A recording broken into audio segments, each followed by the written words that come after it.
Young fella's got another one. Let your kids drive them. Very good point. And are you going to dob Dad in here at the moment, or are you just going to... I'd probably do a better job. Yeah, you can see there's no shyness from me here. I've got lots of pictures with kids on tractors, which to me is just, it's a no-go zone.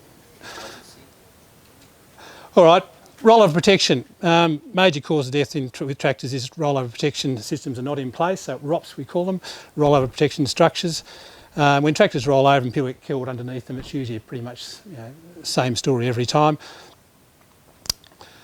Most of our tractors these days have these things we call ROPS here. They can be retrofitted, they can be 4-posted, they can be 2-posted, and the whole idea is if the tractor does roll over, at least it's not going to squash you, we hope, so long as you stay somewhere in the zone that's being protected by the rollover frame and you're not going to fall outside that and end up the same way.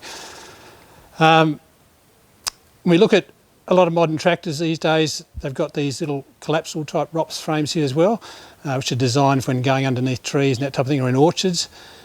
What I am concerned about with tractors is a lot of these newer tractors, particularly these imported ones, compared to the old Massies and the John Deeres, they're actually pretty light. Okay, and often they've got hydraulics which are sort of beyond the ballast capacity of the tractor. So I'm quite concerned about, and I'll go to the next photo here, when we start to put a fair bit of load on them and we start to lift the centre of gravity up on these machines, they become very unstable very quickly, and particularly in hill country. So we've got to really think about what we're doing when we're carting things like hay around on tractors where you've got this effect. And I can tell you, if you're driving that tractor with probably 350 kilos on the front and on the back, that thing's just going to be rocking backwards and forwards as you go across the paddock. And so we need to sort of think a little bit about, well, this is all very well, you've got a more efficient system of carting hay out there because you can do 2 bales at the one time, but it is actually a really smart thing to do given what you're actually going across the paddock and how you're going across the paddock and the level of instability.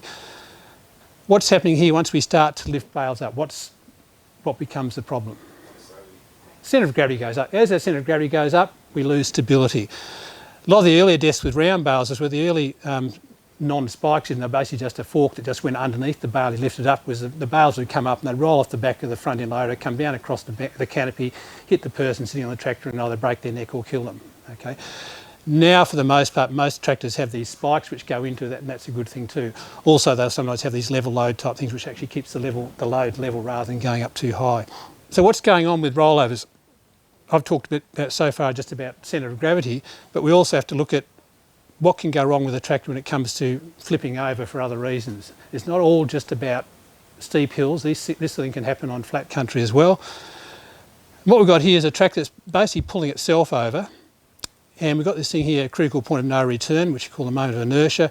About 3/4 of a second to get to the head, about 1.5 seconds to go the whole way.